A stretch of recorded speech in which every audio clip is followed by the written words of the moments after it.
Assalamualaikum warahmatullahi wabarakatuh.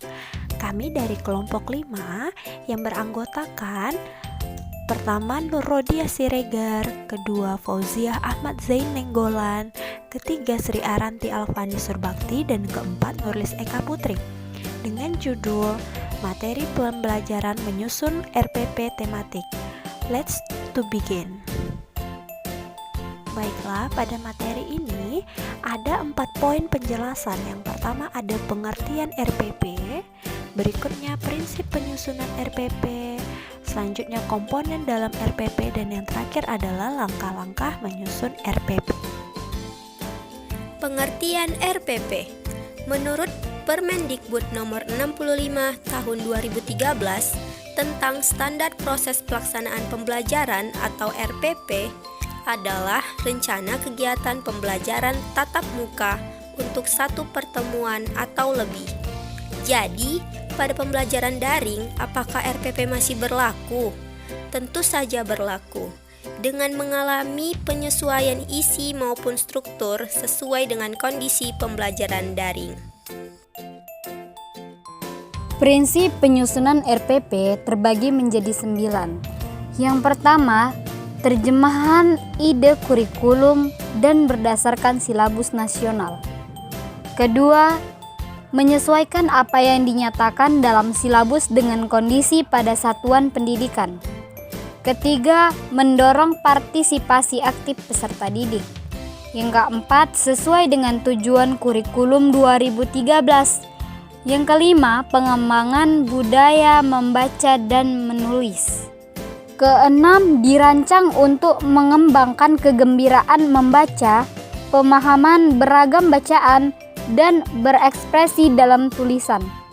Ketujuh, memuat rancangan program pemberian umpan balik positif, pengayaan, penguatan remedi, dan umpan balik. Kedelapan, memperhatikan keterkaitan dan keterpaduan antara KI dan KD, materi dan kegiatan pembelajaran, penilaian, dan sumber belajar. Dan yang terakhir ke-9, memperhatikan penerapan TIK secara sistematis, terintegrasi, dan efektif sesuai dengan situasi dan kondisi. Komponen-komponen dalam RPP. Yang pertama, identitas sekolah, yaitu nama sekolah, tempat mengajar. Yang kedua, identitas tema atau subtema. Yang ketiga, kelas atau semester. Yang keempat, materi pokok. Yang kelima, alokasi waktu ditentukan dengan sesuai keperluan pencapaian KD dan beban belajar. Yang keenam, kompetensi inti atau KI merupakan gambaran secara kategorial mengenai kompetensi dalam aspek sikap, pengetahuan, dan keterampilan. Yang ketujuh, kompetensi dasar dan indikator pencapaian kompetensi. Yang ke-8, tujuan pembelajaran yang dirumuskan berdasarkan KD. Yang ke-9, materi pembelajaran adalah rincian dari materi pokok yang memuat fakta. Yang ke-10, metode pembelajaran merupakan rincian dari kegiatan pembelajaran. Yang ke-11, media, alat, dan sumber pembelajaran. Yang ke-12, langkah-langkah kegiatan pembelajaran mencangkup kegiatan pembuka, inti, dan kegiatan penutup. Yang terakhir, penilaian hasil belajar siswa. Selanjutnya kita masuk pada poin keempat, yaitu langkah-langkah menyusun RPP K13. Ada 7 langkah pertama. Yang pertama yaitu mengkaji silabus tematik, yang kedua mengidentifikasi materi pembelajaran, yang ketiga menentukan tujuan pembelajaran, selanjutnya mengembangkan kegiatan pembelajaran, kelima penjabaran jenis penilaian atau membuat penilaian, keenam menentukan alokasi waktu, dan ketujuh menentukan media dan sumber belajar. Mari kita klik langkah pertama dalam menyusun RPP, yaitu mengkaji silabus tematik. Mengkaji silabus tematik. Silabus adalah rencana pembelajaran pada suatu mata pelajaran atau tema tertentu dalam pelaksanaan kurikulum di SD. Komponen silabus mencakup ada KI, KD, materi kegiatan, pembelajaran, penilaian, alokasi waktu, dan sumber belajar. Nah, di sini juga terdapat prinsip pengembangan silabus, yaitu ada ilmiah, relevan, sistematis, konsisten, memadai, aktual dan konseptual, fleksibel, dan menyeluruh.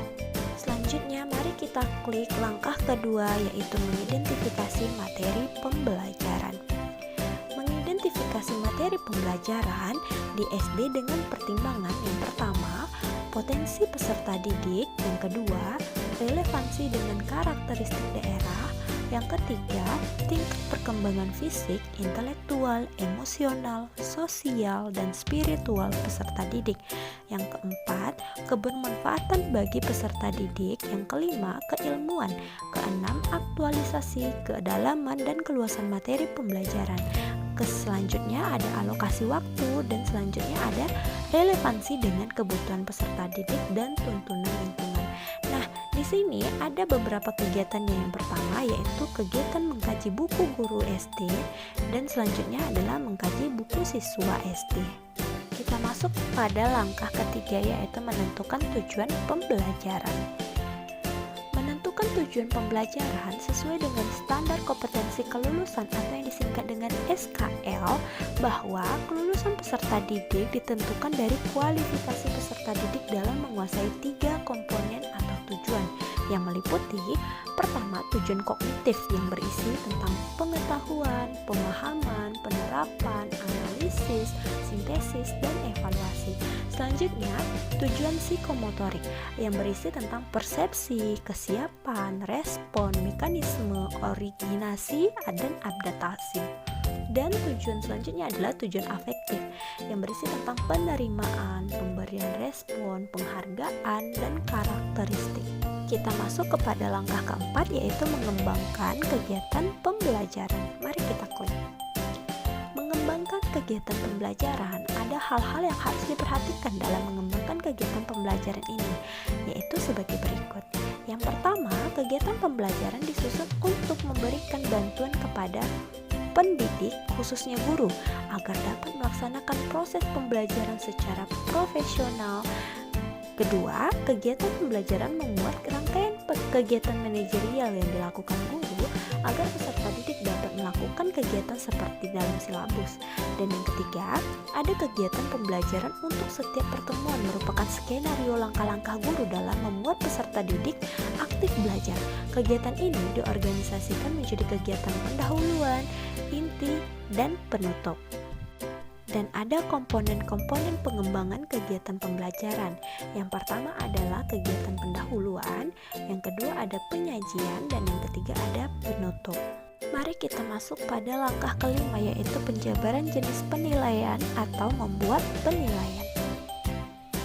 Membuat penilaian, kita harus mengetahui terlebih dahulu apa itu penilaian.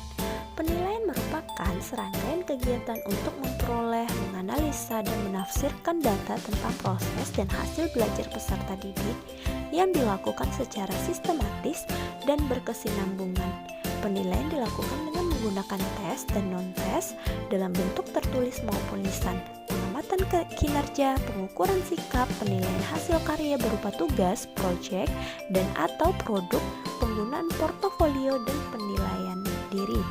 Nah, ada hal-hal yang diperhatikan dalam membuat penilaian. Yang pertama, diarahkan untuk mengukur KI1, KI2, KI3, dan KI4. Yang kedua, menggunakan acuan kriteria. Yang ketiga, menggunakan sistem penilaian berkelanjutan. Yang keempat, hasil penilaian dianalisis untuk tindak lanjut. Dan yang kelima, sistem harus disesuaikan dengan pengalaman belajar yang ditempuh dalam proses pembelajaran. Langkah-langkah berikutnya yaitu menentukan alokasi waktu. Menentukan alokasi waktu, penentuan alokasi waktu pada setiap KD atau KI didasarkan pada jumlah minggu efektif sesuai kalender pendidikan dan alokasi waktu mata pelajaran per minggu dengan mempertimbangkan jumlah KD.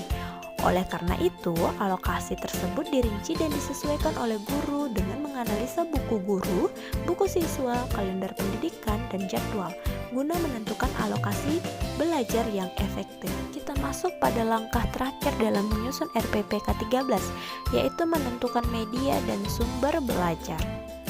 Menentukan media dan sumber belajar. Poin pertama yaitu media pembelajaran, merupakan alat yang digunakan oleh guru untuk menyampaikan informasi agar lebih mudah dipahami dan diterima oleh siswa. Selain itu, media pembelajaran juga berperan untuk 1. Memperbesar benda yang kecil dan tidak tampak. 2. Menyajikan benda atau peristiwa yang terletak jauh dari siswa. 3. Meningkatkan daya tarik pelajaran dan perhatian siswa. Sedangkan sumber belajar merupakan rujukan, objek dan atau bahan yang digunakan untuk kegiatan pembelajaran yang berupa media cetak dan elektronik, narasumber serta lingkungan fisik, alam, sosial dan budaya. Sumber belajar dirancang untuk membantu proses belajar mengajar dan dimanfaatkan guna memberi kemudahan kepada seseorang dalam belajar berupa segala macam sumber belajar yang ada di sekeliling kita. Nah, sekian presentasi dari kelompok 5. Terima kasih atas segala perhatian. Mohon maaf atas segala kekurangan. Any question? Assalamualaikum warahmatullahi wabarakatuh.